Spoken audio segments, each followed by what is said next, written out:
Bonjour, j'espère que tout va bien chez toi, sinon je suis de tout cœur avec toi. Aujourd'hui, chers amis, nous allons méditer un concept qui est plutôt méprisé dans notre société d'aujourd'hui, qui est la gentillesse. Dans la première lecture d'aujourd'hui, tirée de la lettre de Saint Paul aux Éphésiens, chapitre 4, verset 32, Saint Paul dit aux Éphésiens d'être gentil. Une autre traduction dit d'être généreux. Si vous prenez les trois premiers mots de ces deux mots, gentil et généreux, ça fait G-E-N. C'est exactement la même chose à la racine. Ça veut dire genre humain. Pour dire tout simplement que pour être humain, il faut être gentil. La gentillesse, c'est ce qui fait de nous des humains.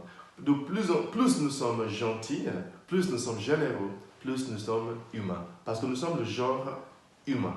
C'est exactement les mêmes racines, les trois mots, générosité, gentillesse et gentil. Le Seigneur nous invite ce matin à être des humains, à être des gens, tout simplement. Des gens veut dire des gens gentils, des humains. C'est ça qui fait de nous un groupe. C'est ça qui a fait que nos ancêtres ont réussi à survivre dans les jungles et dans les déserts, dans les jungles d'Afrique, parce qu'ils se sont coopérés, ils ont décidé d'être gentils les uns envers les autres. Si notre espèce va survivre, nous allons devoir apprendre à être de plus en plus gentils les uns envers les autres. Si notre espèce va disparaître, on va juste pratiquer l'inverse et nous allons voir que très vite, nous allons disparaître. C'est aussi important que ça, parce que en fait, pour comprendre davantage ce que je suis en train d'expliquer du point de vue de la théologie, Dieu nous a fait à son image. Il nous a fait dans son image. Nous sommes des imago Dei, c'est-à-dire des images de Dieu. Dieu est constamment gentil. Il est hyper généreux envers nous, jusqu'au point où même nous sommes parfois jaloux du fait que Dieu est gentil envers des personnes méchantes. Dieu peut être généreux même envers des personnes qui font du mal.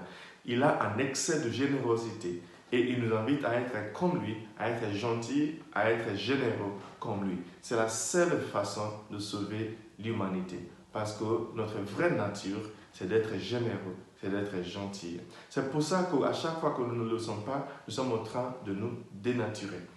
La deuxième chose que j'aimerais souligner pour nous ce matin, c'est que Saint Paul dit, pour ainsi faire, pour devenir plus gentil, il va falloir cultiver la compassion.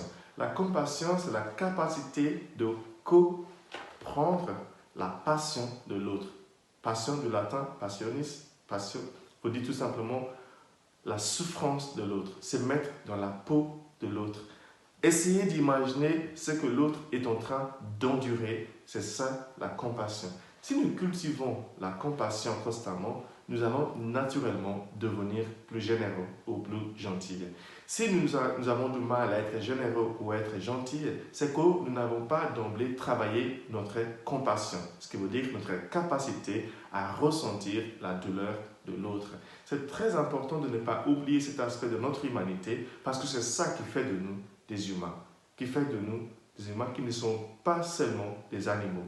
Plus nous sommes en train de travailler notre compassion, plus nous serons en mesure d'être gentils et d'être généreux. Et ça fera de nous des humains, tout simplement. Dans l'évangile, pour conclure, Jésus nous démontre comment faire cela. Il vient dans le synagogue, l'évangile est tiré de Saint Luc, chapitre 13, versets 10 à 17. Jésus vient dans la synagogue le jour du sabbat. Et il est en train d'enseigner dans la synagogue. Il y avait là une femme courbée, une femme malade. Et selon la règle, il ne fallait surtout pas faire quelque chose le jour du sabbat. Sauf que Jésus dit, entre la loi et la gentillesse, qu'est-ce qui est le plus important?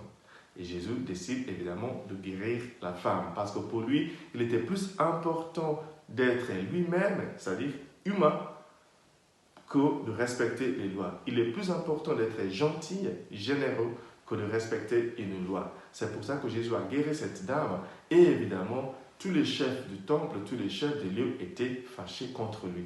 Je voudrais juste terminer par ça. Cher ami, si tu es gentil, si tu es généreux, il va y avoir des gens qui vont essayer de profiter de toi, des gens qui vont essayer de te mépriser, des gens qui vont même te détester, qui vont même te prendre pour être faible. Mais sache que en réalité, c'est toi qui es l'être humain authentique, parce que c'est ça notre nature.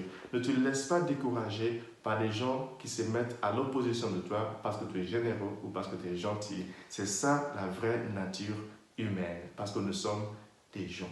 Et les gens sont faits pour être gentils et généreux. Que Dieu te bénisse aujourd'hui, le Père, le Fils et le Saint-Esprit. Amen.